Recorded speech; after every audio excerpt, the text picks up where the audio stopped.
Hi everyone, how are you? I hope you are well. Today I have a new story, and the name of that story is Yuck, a love story, and I really hope you like it.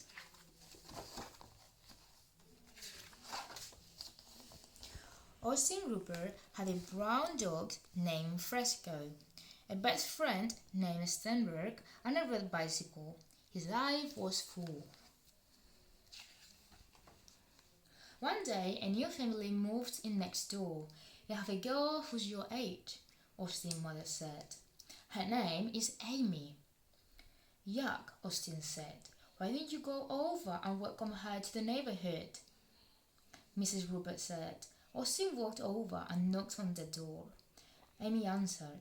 She had curly blonde hair and freckles on her nose. Her shoes had small bows on them.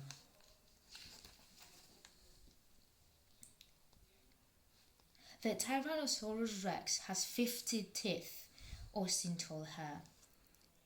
It is the most feared predator on Earth. My name is Amy, Amy said. It mostly eats girls with freckles, Austin asked, and went back to his house. He phoned his friend Steinberg. A girl moving next door, Austin told him. She doesn't know anything. The next day, Austin dressed up as his favorite superhero, Impossible Man. He went over to Amy's house and tried to use his X-ray vision to see through her front door. He stood there for 2 hours, then finally rang the bell. Amy answered. I can see through doors and walls with my X-ray vision, Austin said. That's impossible, Amy said.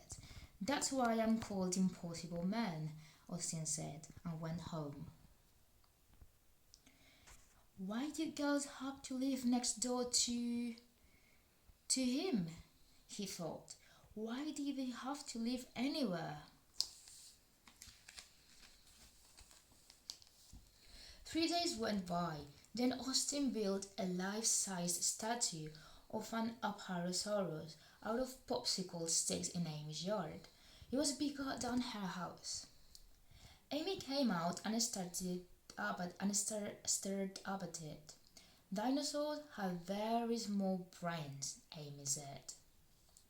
She was wearing a blue sweater with horses on it. So do you, Austin told her and went home. Austin's friend, Steinberg, came over. She's Jackie, Austin told him. Who is? Steinberg asked. Amy, Austin said. Amy, Amy, Amy. After Steinberg left, Austin stared at the moon, which looked like it was made out of teeth. The next day, a card came in the mail. It was an invitation to Amy's party. Isn't that nice? Austin's mother said. Yuck, Austin said.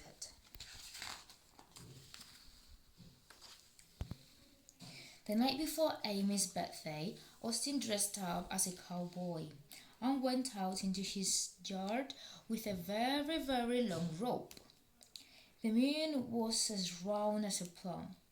He was going to lasso it and give it to Amy for her birthday. He twirled the rope around his head and threw it as high as he could. After 3 hours, he snagged a seagull. It came down and landed on Fresco. After 3 hours, he snagged a seagull. He twirled the rope around his head one more time and threw it as high as far as he could. It settled around the bright white moon. He pulled, but the moon was heavier than he thought. It bobbed at the end of the rope, like a huge helium-filled balloon. Austin struggled with it and staggered out of the yard and bounced down the street, still holding the rope.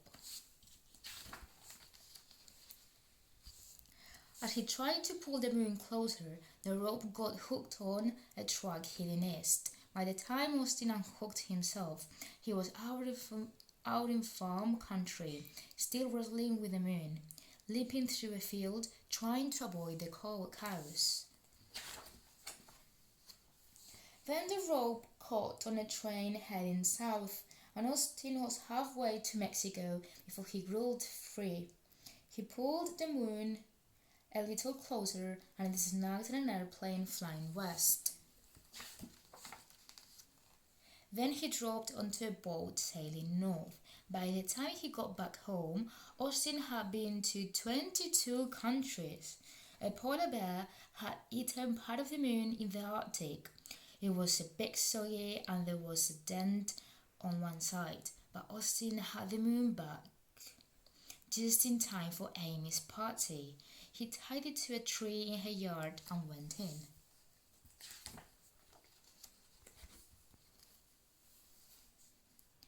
He watched Amy open all her presents. She got a book and a bike and a hamster. Austin told Amy that his present to her was outside. She went out with him.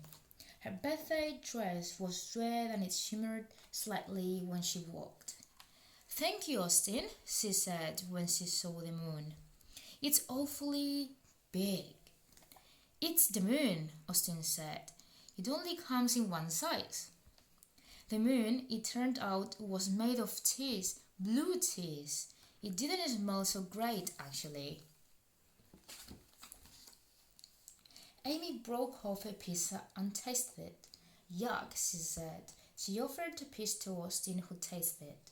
"Yuck," he said. "Let's go eat some cake, Austin," she said. And they did. Oh, and that's the end of the book.